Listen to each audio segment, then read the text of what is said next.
Thanks for being here on Monday. This presentation is a culmination of a lot of thoughts that I've had. I have the distinct privilege of growing up in my engineering career in the 1D world and then seeing the advent of 2D. So I'm trying to be a bridge for y'all. I know there's some students that are probably going to get a chance to see this, and so hopefully I'm giving you a chance to skate to where the puck's heading, but also be a bridge to the older generations to see how their work has contributed to the practice. So in starting off here, you know, as long as there's been people on the earth, they've been at risk of flooding, and the way that they've understood how that flooding happens, how they need to live with it, mitigate it, and survive it has grown as we've learned. So go ahead to the next slide, please. This is one of the oldest floodplain maps that I was able to dig up in my research for this presentation. And this is one of those attempts by people of that time to define what's the flood risk in an area. So there's a really bad flood in December of 1740 in Paris. And you can see here on this map, the best that they could do to understand this was to say, here's where that flood happened at that point in time. And so you can see that's outlined in the shading. It's a really pretty old map. I love looking at old maps, by the way. But you can see generally this is the area that flooded. Side note, this is about 40 years before Claude Louis Navier was even born. So we didn't have the analytical tools really to understand how would these floods propagate. So go to the next slide. They had another flood, 1802. And so you can see now they've got color in the maps. But still, it's that same kind of framework of how big was this flood? So yeah, at this point, both Claude Louis Navier has been born, but his, big equation has not yet been devised and published. That'll come in the future, and neither has Robert Manning for that matter. So go to the next slide. As we see the evolution of quantifying the flood hazard in an area, I found this really cool Pittsburgh Commission report from 1912. And this is one of the first ones where you can see that elevation is what the flood risk is really directly related to. And so you can see here on these different colors, these are basically contours that would be affected by a flood that would happen at a certain elevation. And you can see that they've also quantified it in terms of the area of each of those. So this was a really big step forward. We do have Manning's equation at this point. And so this was a really big scientific effort at the time. Go ahead and go to the next one. So transitioning to the current day more closely. This is one of the first NFIP maps I could find in Texas. It was a Baytown. And so you can see this may feel like a step backwards because there's less colors on the page. But really, this is like the best science they had at the time. Everything's based on models. We have analytical equations, really detailed hydrology, statistics, understand things. But ultimately, it gets boiled down to where is the flood happening? Go on to the next slide, please. This is a more recent example here. This is in Dallas County, between Grand Prairie and Irving, if you know the area. There's a really complicated flow split that happens here. And you can see we got colors on the map again. And there's even more science that backs this up, right? There's an understanding of how this flow is moving between different areas. But ultimately, again, the thing I want to point out is where is this event going to happen? Like, what's the worst that it could be? And so go ahead and go to the next slide. What I'm trying to highlight here is that we've always been focused on the where. In recent times, there's been a lot of communication effort that's been put out by FEMA and the national level NFIP program to like help people understand like why should I get flood insurance or what's the value of this. But it seems a lot of times that the normal average person doesn't really understand, and I think it's related to this focus on just the peak. So go ahead and go to the next one. these communication attempts at the national level you've seen is they've started adding more and more data, right? So you see here, this is a flood depth raster that communicates how severe is something, still focused on where and maybe how bad is a good question that comes out of this. I go to the next one. Additionally, they also have the 30% chance of occurrence. So again, where and how bad or how likely, but it's not considering how that changes over time. So go ahead and go to the next one. There's also another way that you can add more data to this peak problem and consider hazard. So this is not something that we use a lot here in day-to-day practice in Texas, but it is something that's used worldwide. So basically, if you think about it, if your flood waters are too deep, those are hazardous. If they're flowing too fast, those are hazardous. And if you have both of those happening at the same time, that can be really bad. So there's a very standard process that we can do. Go to the next one, please. This is not a new concept by any stretch. This paper is as old as I am. ACER Technical Memorandum 11, where they classified the velocity and depth of floodwaters at particular locations and classified them based on how hazardous they would be. My favorite part of this is that there's the judgment zone between low danger and high danger. What do you do with that? That's the engineer's job. So this has been around for a long time. This is standard practice in especially the dam safety world, levee safety. But go to the next slide. It's very common in Australia to use this. So their Australian Rainfall and Runoff project has tried to standardize this a little bit more helpfully than just having this big judgment band. And go ahead and hit the next slide 3 times. I wanted to point out 3 features here in addition to just these curves, which are classifying the flood risk. We have a maximum depth, a limiting depth, go ahead, and then a limiting velocity, as well as that limiting depth times velocity. So what this is showing you is that if you're on one side of this line, you are theoretically safe. If you're on the other side of the line, you're at risk, depending on what classification you fall into. So this is not to say by any stretch that this is not helpful. Like, this is a very helpful way to think through what is flood hazard and how does it affect people. And then go ahead to the next slide. The problem is it's still focusing on where and how bad. Assuming the peak, where and how bad is it going to be? So go ahead and go to the next one, please.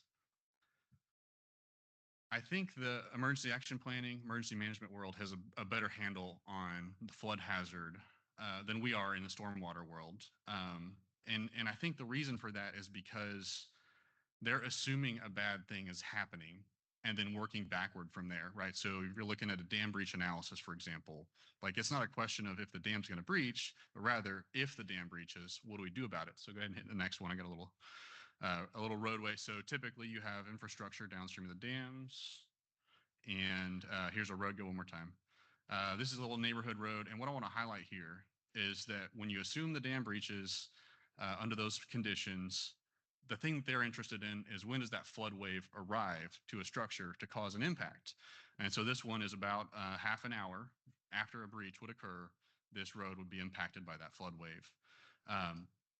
You know, the dam safety world, this is like perfectly suits their needs to understand what is that hazard, how does it affect things. But if you think about it, their type of event is something that's basically instantaneous, and you're just translating that flood wave propagation downstream. I think we can apply this kind of thinking to the stormwater world where we look at other things, and that's where my idea comes in. So go ahead and go to the next one. If you're familiar with the dam safety flow chart, and this is a lot of stuff. Basically, they're trying to figure out, how do we respond to this event in real time if it happens? How do we mitigate it? How do we stage resources? And they're at least thinking about, there's a flood that's happening.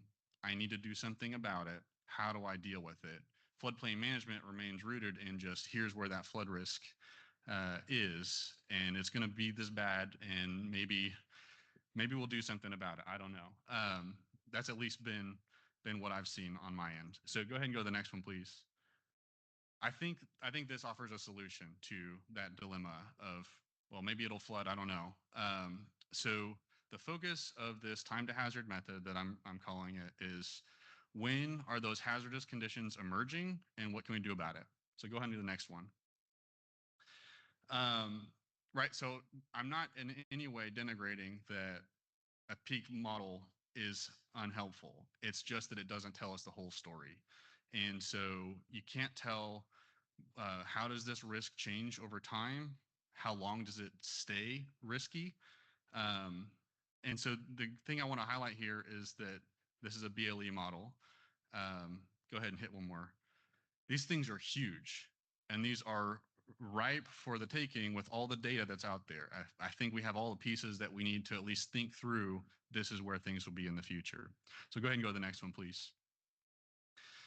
So for example, those are all 2D HEC-RAS models. The BLE is, I know I've worked on many XP SWIM models in this area with 2D overflows and InfoWorks ICM. And I actually, as you'll see here in a second, I've written some scripts to translate those raw model outputs into these hazard classifications and how they change over time. So I'm excited to roll this out. Go ahead and go to the next one, please.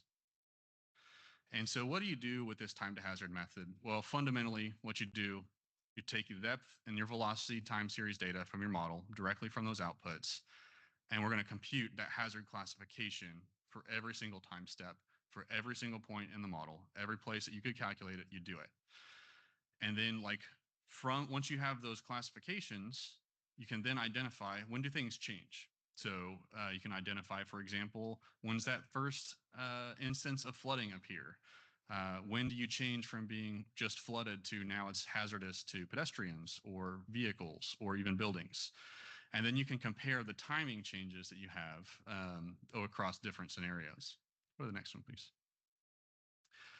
So the key things to remember are that those hazard components are changing over time. They're not static values. We're not focused on just the peak. We want to see, how do these things progress over time? And we need all of this data, but the good news is we have it. Thanks. So calculating those hazard classes for each time step, you just calculate depth times velocity. If you're using something like ICM, it's calculating that for you. HEC-RAS is a little bit trickier to get the data out of the model, but it's very straightforward once you understand the process. But yeah, our hazards are classified, and then we apply that logic, looking for those limiting values, finding which side of the curve you're on to calculate what classification you fall under.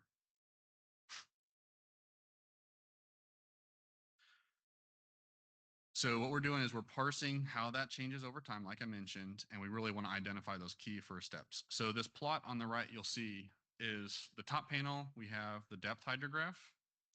And so you can see as we progress through time, there's a time when there's no depth, and then it starts to rise. We hit our peak, and then it falls back down. In the middle panel, we have two plots overlaid. It's the velocity and then the depth times velocity. And so what these are showing you is, for comparison purposes, yes, the velocities are, kind of high, but it's really the depth multiplied over there is really dominating the shape of this graph. And so the depth is driving, but the velocity is very important because it's almost 9 feet per second. And then kind of the real payoff on this one is the bottom panel, which is showing the hazard severity classification over time. So you can see when the depth is 0, we have limited or no hazard, and then we trigger a flooded condition. And then we're flooded for a short period of time, and then we go boom, boom, boom from flooded all the way up to it's unsafe for people, vehicles, and buildings. And then it persists in this condition over a long time. Now, these are fun graphs and really interesting to think through, but the point that I want to make here is we assume that people can understand, the common person, not an engineer, but a common person out there that would be experiencing and living through this flood, that they know what's coming, or that they're able to understand what's even happening on the ground in front of them. I don't know how many people you've ever asked, how fast is that water moving, or how deep is it, just in conversation with them out in the wild. But usually the answers are not even close to reality. So go ahead and go to the next one, please. What I wanted to do to help this message sink in is think about yourself as if you were at that location that's experiencing the flood and you got to do something about it. Go to the next one. And really think through, like on these charts, every event's going to be different. For example, on the left side, that's a historical event. You see multiple peaks. Things are going up, they're coming back down. It's hazardous for a time, then it's safe for a time, then it goes back to being hazardous again, versus kind of our design storm. This one on the right's not even that bad. But just as a way to think through, what are these things even telling us? So go ahead and go to the next one, please. So time to flood it. This one's a really interesting one to think through. Right in the stormwater world, we're looking at rainfall is happening on the ground, and it's going to go somewhere. And so when you think about it, this is just a typical residential street. Those rainfall depths that turn into runoff, they go into the street. Let's just assume here for this example, and it's going to fill up a certain level. What if we're looking at these flooded conditions from rain specifically, and we consider that against our design standards? So if we have a design standard that says we can have a residential street that is flowing all the way up to the right of way under our design case, and what if the velocity that's happening in that street because of the steepness of the road is so high that it would just be unsafe for people? Which transitions to the next slide here. What if we're thinking about things with these design concepts in place in ways that are actually harmful for people for the sake of considering, not spending so much on infrastructure? And then thinking about pedestrians, this one's a very similar picture here, but if people are caught out in the rain, they need to get back to safety, right? Just because they knew that it was raining or that it was a particularly hazardous area doesn't mean that they're safe from the flooding where they are at that time. So knowing that something could go from, hey, I'm okay, yeah, my feet are wet, but I'll be all right, to if I get step in the wrong place, I might lose my footing and then be swept away. Those are two very different things, but they're in the same realm of possible actions here. Same thing if you consider it for vehicles, right? This is intentionally a vague interpretation of the road being safe to cross or not. How many people would see this, just by show of hands in the room, how many would see this and say, yeah, I'm going to go through it? Nobody? All right, good. Turn around, don't drown, guys. So this is kind of the idealized scenario of if you have a rain event happening and then the creek rises and water's like barely going over the road, maybe it's questionable if you would go. But this is kind of what you would think about as how would you experience this kind of event to make a decision to go forward or not.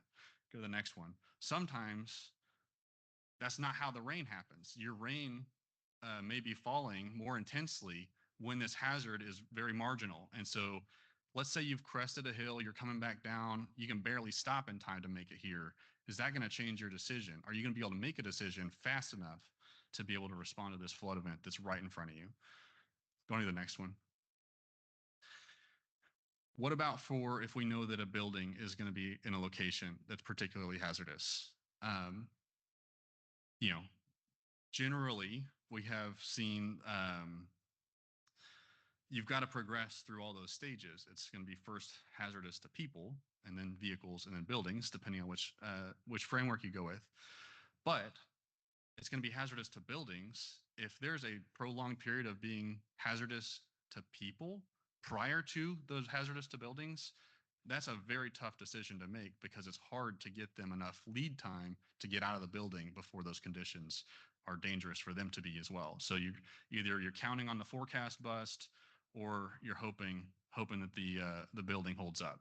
But in either case, it's really a lose-lose situation if you don't have enough time to be adapting to the situation as it unfolds. Next.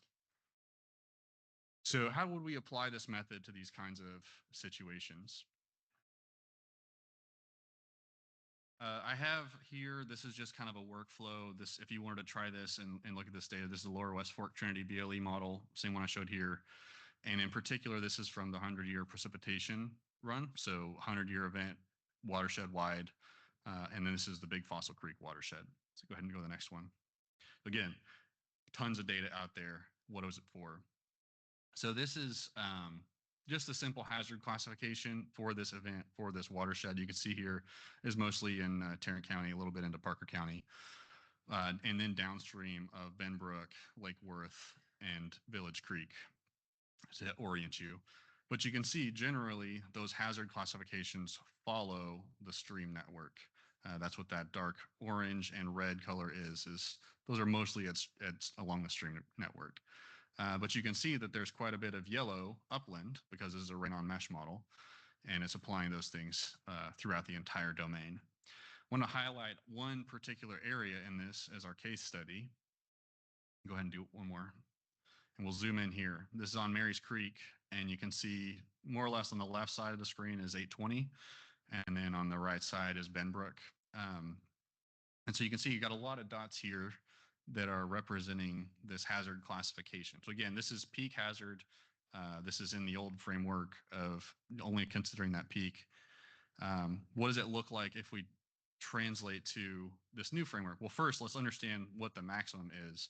There's a lot of red dots in existing neighborhoods for a 100-year event. Like that's just what this data is saying. But what do we do about it? So go to the next one here. So we're going to zoom in one more time to this closer look, and this time I've changed the rating here. So this is I zoomed into an area, and these are only the data points that are showing a hazardous to pedestrians or higher, and or hazardous to the vehicles and buildings or higher. And then it's a ratio of at what time does that first happen to what time is the maximum hazard received.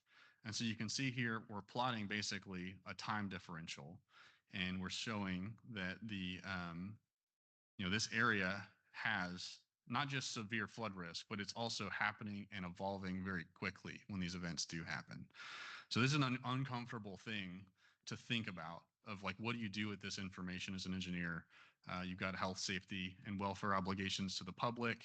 And I think this metric helps us to see these kinds of situations a lot more easily rather than, oh, it's bad, but, compare it to some other, relatively, maybe a deep floodplain, but it's not necessarily this severe hazard to a building.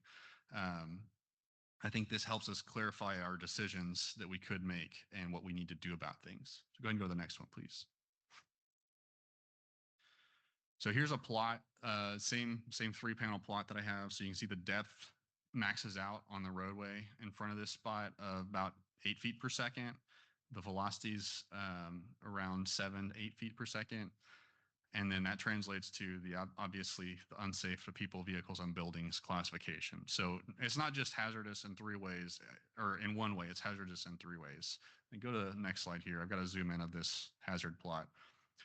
So you can see it's progressing from, okay, it's just a little bit flooded, to now it's in that class 4 unsafe for people, vehicles, and buildings very quickly in less than an hour. So think about that from the sense of this event happens in the real world. How do you get this message out to people that they're in danger? If you did give it to them, are they going to believe you? When is that rainfall happen? Like, is it raining hard enough for them to be worried about it? Let's say that you had a situation where it's not even raining at their place. And what I'm trying to highlight here is that there's a perception limitation from the public that also this can help you address and mitigate. That I need to give them information when they're going to believe it, or to tell them don't wait for these conditions to happen, because if they do, you're toast. Go ahead and go to the next one, please. So yeah, again, this is not just how severe is it, but how quick do we need to respond and act relative to this flood event happening. Next, please. So this next one's a little bit of prognostication on my part. Admittedly, this is relatively new. I've only had this idea since around August last year, and I've basically gotten to the point of proof of concept on this, and I'm trying to flesh out the ideas and how we might apply this to our work. So these, again, potential applications. I'm not saying thou shalt do this. I just want to make sure that we're using all the data we have to make good informed engineering decisions. So go to the next one, please. So thinking about how do we look at even our design storms? Obviously not every event is going to be severe everywhere. Even if you looked at some pretty bad ones by our current standards, maybe one of them maybe they've got the same depth, just spread out over different durations, things like that. I'm imagining that instead of just having one design storm, we might have multiple, and then look for consistent themes across multiple events. If something is persistently hazardous and gets there quickly, that's a different category than if it's got one of three or one of five or something like that. Like, yes, the one is bad, but if you're comparing it to something that's really hazardous all the time and very quickly, then that's a different story. And then thinking through how would we consider these thresholds for these different categories? How would those timestamps work together to help us inform that? I don't know. I've done this with a handful of models. I don't know what the numbers mean yet, but that's why I'm trying to lay this out to get some more feedback from the industry on this. So with that, I'll go to the next one here. What does that mean if you're making a no adverse impact statement? If you have all this data and you found that, oh, I'm not increasing my downstream flood elevation, are you affecting the timing that somebody might have downstream? It's a really big consideration. Like, yeah, you might have done everything to check the box, but there may be some other element that needs to happen to be doing your due diligence on protecting health, safety, and welfare, for example.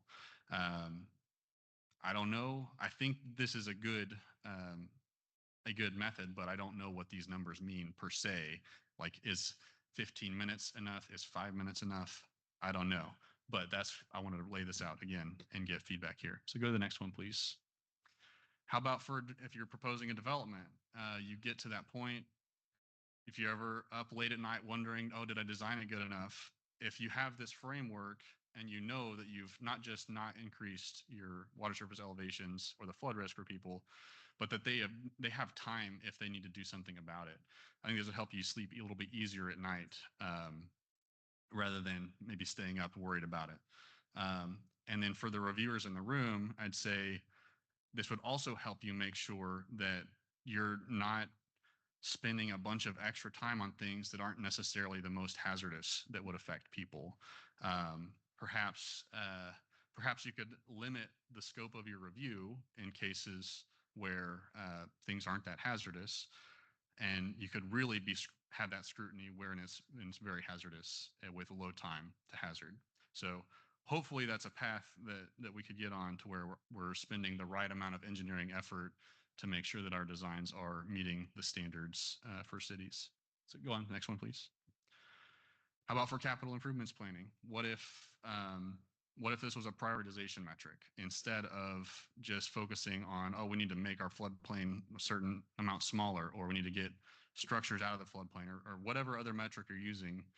What if your focus was now integrated with your emergency planning and you've got time for people to respond, and you know that when you do a project, it's not going to make that worse? That you might be able to have capital projects. Maybe the flood risk is what it is, but you can make it so that it's not as hazardous as it has to be, or make it so that you can respond and, again, live with the flood that you're given. Next one, please. How about emergency management? What if you knew when and where to stage those people to respond? What if you got out there and you had the barricades out before it crested into a condition that would cause problems? Not just before the peak, but before it became a problem to people. Another way you could look at it is what if you identified that potential service area that could need a simultaneous response? Would you be able to provide it in such a case? I don't know. That's just something to think about. Next one, please. When applying it to flood warning, like this graph here from the LifeSim user manual, the thing about this that I like is that it really communicates all the delays that happen in flood warning, and specifically going back to the point of perception. There's levels of perception that have to happen for a successful flood warning, and the time, I think, maps directly onto this time to hazard concept. So if you can't perceive something in time to make a credible warning, then that's a really serious condition to be in. And the necessary conclusion, if you accept those premises, is that some locations are just not going to be able to be warned effectively. Now that's a really sharp point here, but this is just a necessary conclusion. And again, it's probably uncomfortable, but I wanted to highlight that if you're considering time and time, you can tell that there's a gap between the two if those things line up. So next one, please. And then what about in the buyout world? So I've also set this one up similar to a syllogism here. If you've got some sort of a development that cannot happen upstream because it would severely affect those hazard timings downstream, if you can't do a capital project because it's not going to be cost beneficial, if that flood warning effect is limited, and then kind of the icing on the cake here is if this recurring issue is going to continue to be a severe flood risk both to the occupants of the structure and to the emergency response that needs to happen, why would you not consider that? I think this is a helpful framework to get over the hump of some of those political issues that occur when you talk about a buyout program. I'm not saying that it's going to make it easy and smooth sailing there, but at least you have logical reasons and can defend it from a public safety perspective even more than you could before. Let's go to the next one, please. So this is my path forward. Welcome you guys to join me as we consider how this might apply to our day-to-day work. I've got, like I said, I've got the pilot studies complete. I know that it works in HEC-RAS. I know it works in ICM. I know it works in XP-SWIM and 2Flow, but I've only got access to the models I've got access to. And really they're all focused in Texas, specifically North Texas. I've got a couple in Houston, but I'm looking to see some trends in what's happening from the, are there differences in numbers between regions, things like that. There's a big research opportunity here to understand what these numbers mean, how do we apply them, what's effective, what's not effective, but really getting to the heart of like, can we build out this framework and flesh it out? Ultimately looking ahead to develop some guidance. Maybe this would inform a criteria manual, for example, or something along those lines. I'd love it if FEMA were to adopt this, but this is probably 10 plus years out at a minimum. Yeah, I think this is a long roadmap ahead. That's why it stretches way out into the distance. But ultimately, I'd love to see this kind of concept be applied in all over the country to save lives. So with that, go to the next one, please. So reminder, what do we need? Like, again, we have all the data. We've got these BLE models. The Water Development Board is continuing to produce BLE models. So at a minimum, we're going to have statewide coverage in a framework that we could use to apply this. But just having that is not enough. BLE is base level for a reason. It's not just, it's not going to be the most accurate thing. You probably have a more detailed model that you have access to. And the thing that makes those models more accurate is calibration to real events. And then primarily talking about stage hydrographs. So a lot of calibration that happens is turning things and comparing them relative to the discharge at a gauge. I can say a lot about that, and it's probably a better topic for after, but stage is what's actually measured, and how it changes over time is the most fundamental thing that you can extract from your model to do direct comparisons. So I'll leave it at that. If you want to talk later, I'm happy to do that. But really the key thing here is if we need, let me go back one more, sorry. If you are going to do this, you need to have your output frequency in the model in a very meaningful level, right? You cannot measure a difference in minutes if your output is 15 minutes. So if the 1 minute is an unacceptable change in the time to hazard for pedestrians, you have to make sure your model output can support that kind of conclusion. So again, this is all TBD. I think there's still a lot of research that needs to happen, but I'm inviting you all to come along with me and hopefully advance this, how we live and mitigate with flood risks in our day-to-day practice. So thank you. Entertain any questions.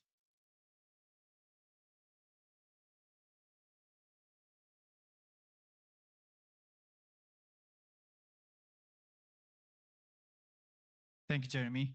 Very thoughtful presentation. Now we'll open the floor for questions.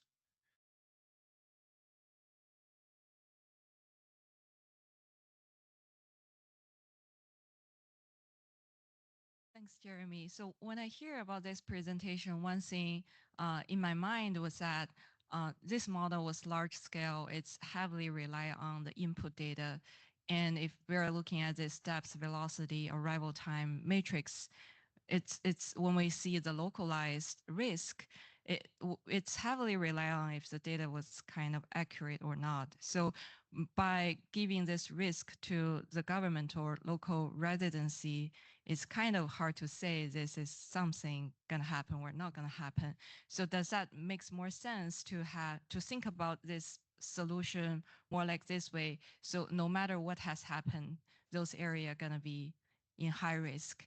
And in other category, we see, okay, if the hydrology or the rainfall increase 10%, 20%, 30%, those areas are going to increase from low risk immediately to high risk. So the area that's super sensitive to the hydrology change.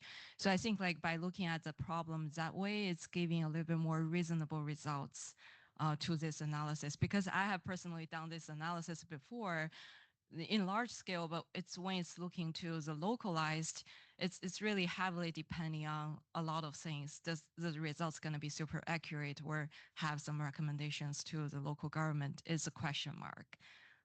Yeah, and the other thing I was wondering, does those results going to be used for the stormwater master planning in Texas at all? Maybe they will look at it, they will think about it. Oh, those are the high risk area. Maybe in the next phase of the stormwater master planning, we're going to use it to upsize our pipes or do something for, for planning. That's just my thoughts. Yeah, those are good thoughts. Couple of comments on that. Yes, the input data is crucial. We don't want to be doing this on, say, the NED, for example. Your estimates of depth and velocity are going to be terrible if you do that. You want to use it on the best terrain data that you have access to, for sure. One of the things I was trying to highlight, though, is especially in the world of BLE and rain on mesh particularly, this is going to highlight not just the riverine risks, but also those pluvial risks, and in particular, how, like I mentioned, the design criteria and standards that we have in place already and have built many things based on, it might highlight some of those deficiencies. I'm reminded of a study in Houston that kind of found that the local storm drain system could handle maybe an inch to an inch and a half of rainfall rate per hour. That was a pretty eye-opening thing to see. But when you apply the hydrology watershed wide rather than just at the local site, that's a really, it brings all these things to the forefront, I think. So similarly, if you look at what is the floodway intended to do from a FEMA perspective, well, you want to keep people out of that area. So I think this is the same kind of concept as a floodway, just taken to its more logical end of where are people really at risk the most, and don't put them there. So I think those are kind of my comments on that. Yeah. More questions?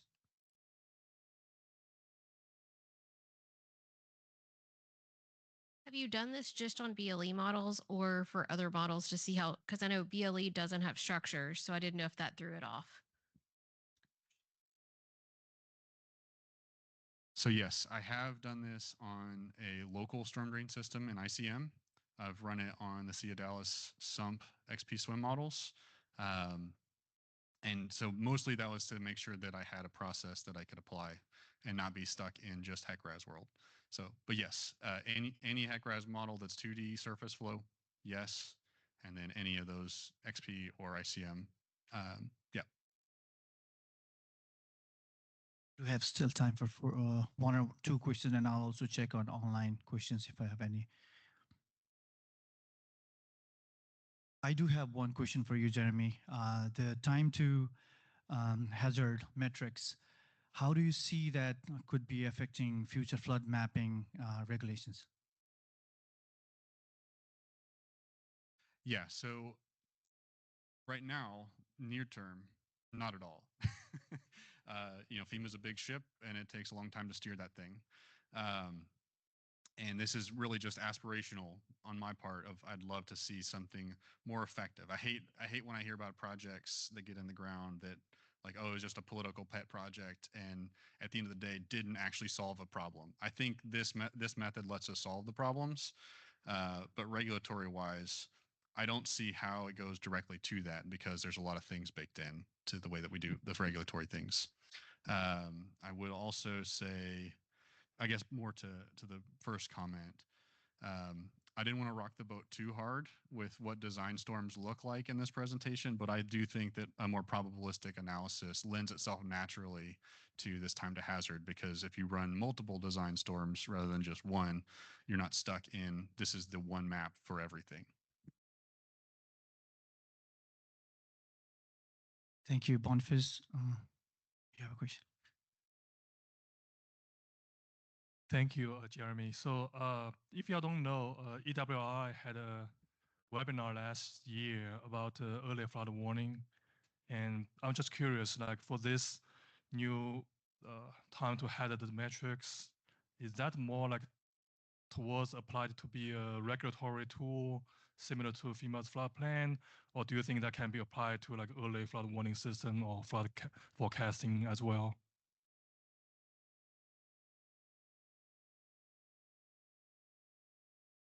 Yes, to both. I mean, the regulatory piece is a big question, like I mentioned before, but I do think it's in the same kind of thinking, at least, as what the floodway was intended for.